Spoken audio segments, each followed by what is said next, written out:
दोस्तों, आप सभी को इस YouTube चैनल एजुकेशन अमरनाथ में स्वागत है।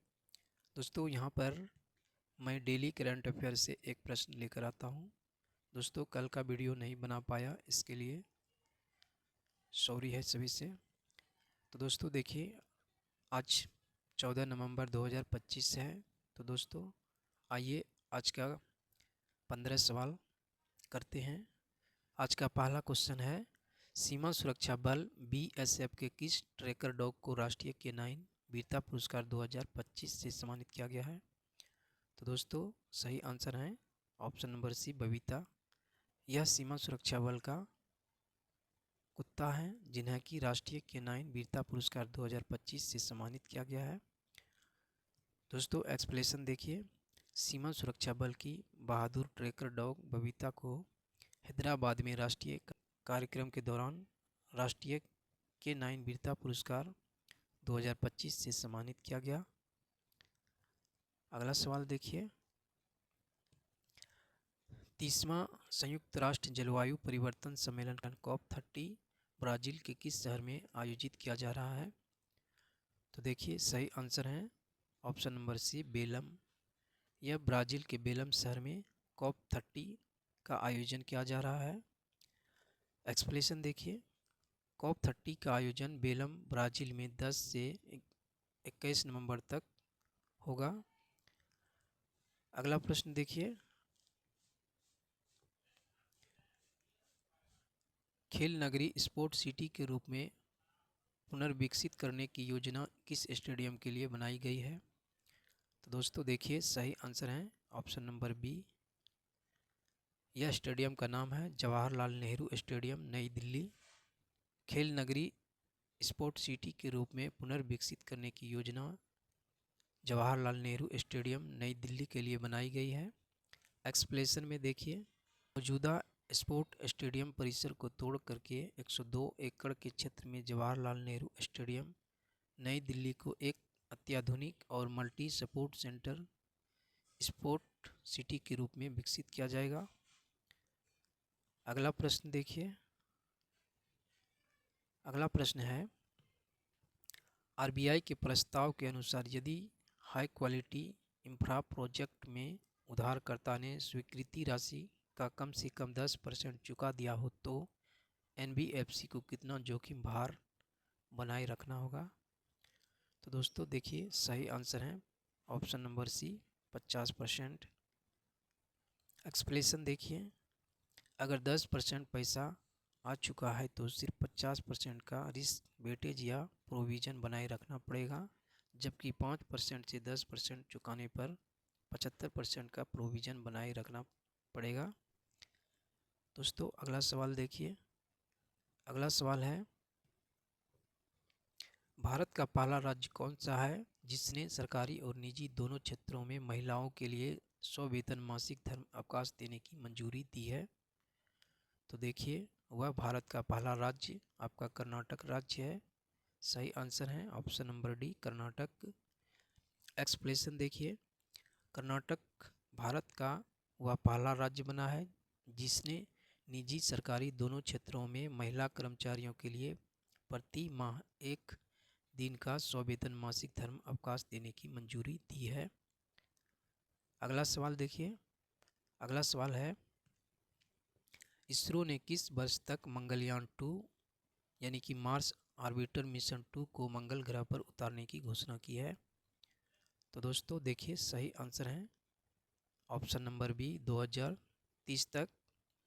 इसरो ने मंगलयान 2 को मंगल ग्रह पर उतारने की घोषणा 2030 ईस्वी तक की है। एक्सप्लेनेशन देखिए, एक्सप्लेनेशन है, इसरो ने मंगलयान 2 मिशन 2030 में लॉन्च करने की घोषणा की है और इस बार यह मंगल की सतह पर उतरेगा। अगला सवाल देखिए, 2025 के अर्थ शॉर्ट प्राइज में protect and restore nature category में किस कंपनी को सम्मानित किया गया? तो दोस्तों देखिए सही आंसर है, यह कंपनी का नाम है रे ग्रीन। याद रखिएगा सही आंसर है ऑप्शन नंबर सी, रे ग्रीन।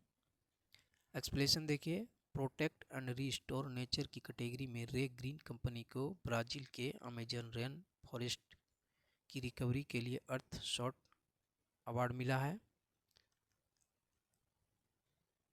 अगला सवाल है, WHO द्वारा पुष्टि किए गए रिफ्ट वैली फीवर का कारण बनने वाला वायरस कौन सा है? तो दोस्तों देखिए, सही आंसर है, वह वायरस का नाम है प्लेबो वायरस। सही आंसर ऑप्शन नंबर बी है। WHO द्वारा पुष्टि किए गए रिफ्ट वैली फीवर का कारण बनने वाला वायरस का नाम प्लेबो वायरस है। एक्सप्लेनेशन देखिए, रिफ्ट वैली फीवर एक वायरल रोग है जिसका कारण प्लेबो वायरस है और इसकी पुष्टि अफ्रीका के मोरतानिया और सेनेगल में की गई है। अगला सवाल देखिए, अगला सवाल है आपका, भारत ने अंगोला की सेनाओं को और सुसज्जित करने के लिए कितनी वित्तीय मदद की है? तो देखिए, सही आंसर है ऑप्शन नंबर सी, $200 मिलियन का भारत ने अंगोला की सेनाओं को और सुसज्जित करने के लिए वित्तीय $200 मदद की है। एक्सप्लेनेशन देखिए, एक्सप्लेनेशन है, भारत ने अंगोला की सेनाओं को मॉडिफाई करने और सुसज्जित करने के लिए $200 मिलियन की मदद की है। अगला प्रश्न है, 2025 के बुकर पुरस्कार में पुरस्कार राशि कितनी दी जाती है?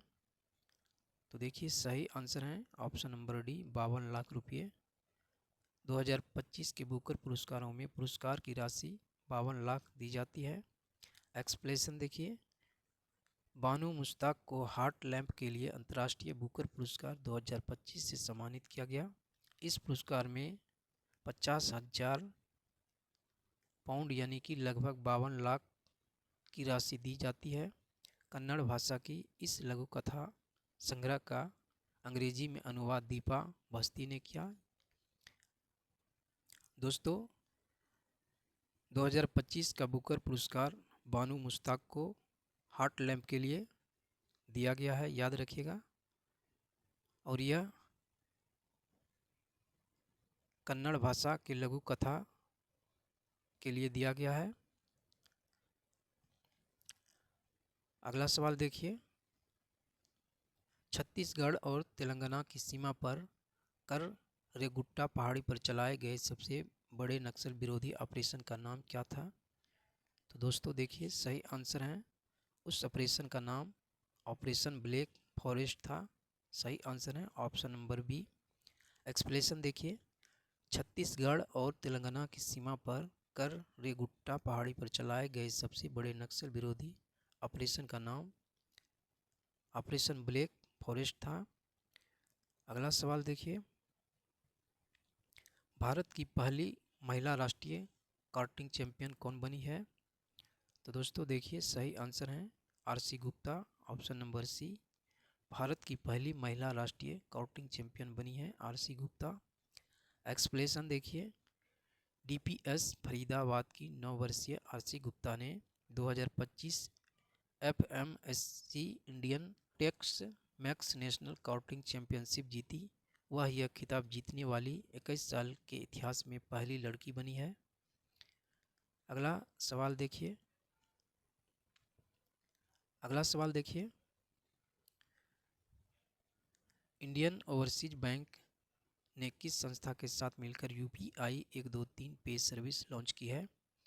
तो दोस्तों देखिए, सही आंसर है ऑप्शन नंबर सी, एनपीएसटी संस्था। इंडियन ओवरसीज बैंक ने एनपीएसटी संस्था के साथ मिलकर यूपीआई 123 पे सर्विस को लॉन्च किया है। एक्सप्लेनेशन में है देखिए, इंडियन ओवरसीज बैंक ने NPST network people service technology limited के साथ मिलकर यूपीआई 123 पे सर्विस को लॉन्च किया है, जिससे मिस कॉल पे के साथ इम्प्लीमेंट किया जाएगा। अगला प्रश्न देखिए, टाइफून फंगवोंग जिसका नाम फिनिक्स यानी कि एक पौराणिक पक्षी हैं, फिलीपींस से टकराया है, यह नाम किस देश ने दिया था? तो दोस्तों देखिए, सही आंसर है हांगकांग, ऑप्शन नंबर सी, यह नाम दिया था हांगकांग ने। एक्सप्लेनेशन है टाइफून फंगवोंग वेस्टर्न पैसिफिक ओशियन में आया था और फिलीपींस से टकराया। इस तूफान का नाम हांगकांग द्वारा दिया गया था। फिनिक्स शब्द पुनर्जन्म, शक्ति और समृद्धि का प्रतीक है। रक्षा मंत्री राजनाथ सिंह द्वारा हाल ही में किस कंपनी को मिनी रत्न का दर्जा प्रदान किया गया है? तो दोस्तों देखिए, सही आंसर है option number B, Hindustan shipyard limited company. रक्षा मंत्री राजनाथ सिंह द्वारा मिनी रत्न कंपनी का दर्जा हिंदुस्तान शिपयार्ड लिमिटेड कंपनी को दिया गया है। एक्सप्लेनेशन देखिए, रक्षा मंत्री राजनाथ सिंह ने हिंदुस्तान शिपयार्ड लिमिटेड HSL को मिनी रत्न श्रेणी 1 का दर्जा दिया है।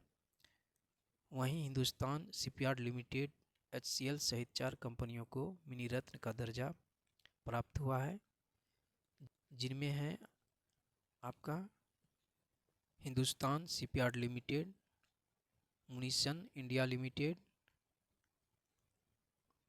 आर्मोरेड व्हीकल्स निगम लिमिटेड और इंडिया ऑप्टेल लिमिटेड।